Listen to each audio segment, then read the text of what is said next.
اور بالخصوص یہ جو سسرال کا معاشرہ ہے، یقین مانو یہ تو انتہائی ظالم معاشرہ ہے۔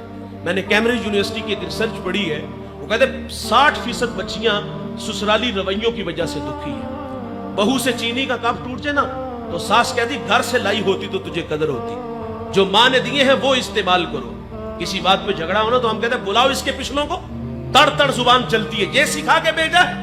مانا کہ جو وہ بڑی لاڈلی تھی، کچھ کمیاں رہ گئی اس کی تربیت میں، لیکن آپ کو کسی نے یہ نہیں سکھایا کہ گھر میں آئے ہوئے مہمان سے بات کس لہجے میں کرتے ہیں۔ میرے نبی فرماتے ہیں تمہارے 3 باپ ہیں، ایک جس نے تجھے تعلیم دی، ایک جس نے جنم دیا، اور تیسرا جس نے تجھے بیٹی دی۔ اس باپ کی بھی قدر کیا کرو، تڑ تڑ ہماری زبانیں چلتی ہیں۔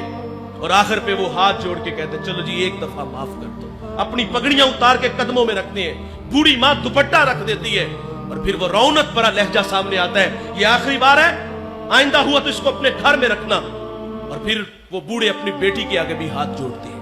بیٹے سرخ جوڑا پہن کے آئی تھی، سفید پہن کے قبروں میں چلی جانا۔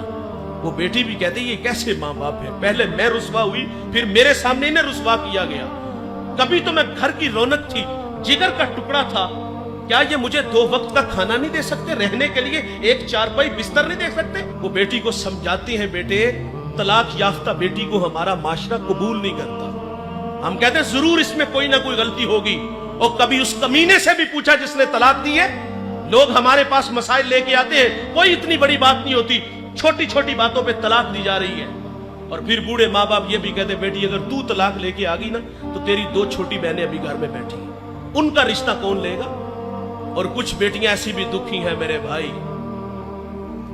جن کے بھائی شرابی ہیں، کچھ بیٹیاں ایسی جن کا باپ شرابی ہے، ساری زندگی شرابی کی بیٹی کہلاتی ہے، ساری زندگی شرابی کی بہن کہلاتی ہے۔ میں ہاتھ جوڑ کے اس مجمع میں اگر کوئی بھائی شرابی ہے تو ہاتھ جوڑ کے کہوں گا اپنی بہن کے حال پہ رحم کرو۔ اس مجمع میں اگر کوئی باپ شرابی ہے تو ہاتھ چھوڑ کے کہوں گا خدا کے لیے اس بری عادت کو چھوڑ دو۔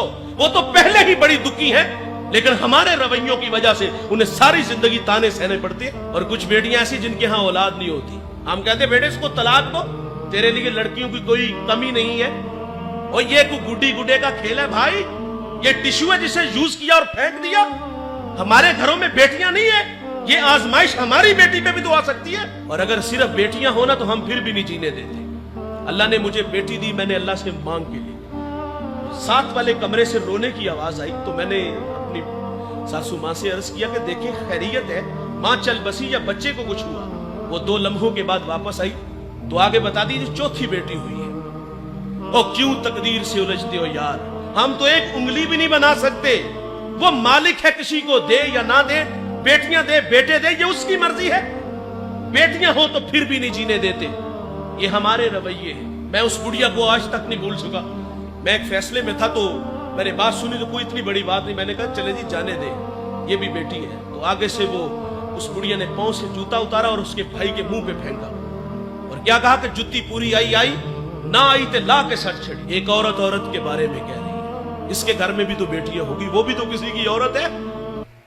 میرے کریم آقا کی خدمت میں سیدہ فاطمہ حاضر ہوئی، عرض کرتی ابا جان، امی کہتی وہی کے وقت جو چادر آپ کے کندھوں پہ ہوتی تھی وہ مجھے عطا فرما دے۔ حضور فرما دے فاطمہ اپنی والدہ سے پوچھو چادر کرنی کیا ہے، اور حضور بھی پیچھے پیچھے تشریف لے آئے۔ حضور فرما دے خدیجہ چادر کیا کرنی ہے؟ عرض کی اس کو بطور برکت کے لیے کفن کے لیے ساتھ لے جانا چاہتی ہوں۔ تو حضور فرما دے آپ مجھ سے چادر مانگ رہی ہو، اگر میرے جسم کی جلد بھی مانگتی تو میں محمد تمہیں وہ بھی اتار کے دے دیتا۔ حضور عورت کو عزت دے رہے ہیں اور ہم کہتے ہیں یہ پاؤں کا جوتا ہے۔ سیدہ عائشہ پانی نوش فرما رہی ہیں، حضور فرما دے اس میں کچھ بچا لینا۔ سنیے بھائی جان، کہا اس میں سے کچھ بچا لینا، بچا لیا گیا۔ اور حضور سیدہ سے فرما دے کہاں لب رکھ کے پانی پیا؟ عرض کی حضور یہاں لب رکھے، تو میرے نبی وہیں ہونٹ رکھ کے پانی پیتے۔ اور حضور عورت کو عزت دے رہے ہیں، ہم پاؤں کا جوتا کہہ رہے ہیں۔ ایک بات یاد رکھیے گا جوانوں، جب تک میاں بیوی اور تیسرا اللہ ہوتا ہے گھر برباد نہیں ہوتے۔ ہماری زندگی میں جب کوئی چوتھا بندہ آتا ہے تو گھر برباد ہو جاتا ہے۔ مجھے ایک صاحب کہتا ہے جی میرا فیصلہ میرے بہنوئی اور بڑی ہمشیرہ کریں گی۔ میں نے کہا وہ ماں کا روپ ہے، لیکن آپ سے میرا ایک سوال ہے کہ آپ کے منہ میں دودھ کے دانت ہیں یا یار ابھی تک فیڈر پیتے ہو؟ اور فیصلہ کرنے کی بھی طاقت ہم نہیں رکھتے؟ اور یار ہم کیوں اپنے کمرے کی آواز کو باہر نکالتے ہیں؟ میرے نبی فرماتے تمہیں عورت کی اگر کچھ باتیں اچھی نہیں لگتی، کچھ اچھی ہیں، وہ دیکھ کر کے درگزر کر دیا کرو، لیکن ہم کٹہرے میں کھڑا کر کے رسوا کرتے ہیں۔ اپنے مزاج میں تھوڑی سی نرمی پیدا کرو۔ کسی نے حکیم لقمان سے کہا تھا کہ آپ نے لوگوں کا علاج کیا، شفا کیسے ملی؟ کہا میرے پاس 2 گڑیاں تھیں جس سے لوگوں کو فرق بڑا پڑا۔ کہا کون کون سی؟ کہا ایک محبت اور دوسری عزت۔ کسی نے کہا اگر فرق نہ پڑے تو فرمایا مقدار بڑھا دیا کرو، یار آپ بھی تھوڑی سی مقدار بڑھا دو، یہ رونق یہ تکبر چھوڑ دو یار۔ تو فرمایا کسی کو شرمندہ نہ کرنا۔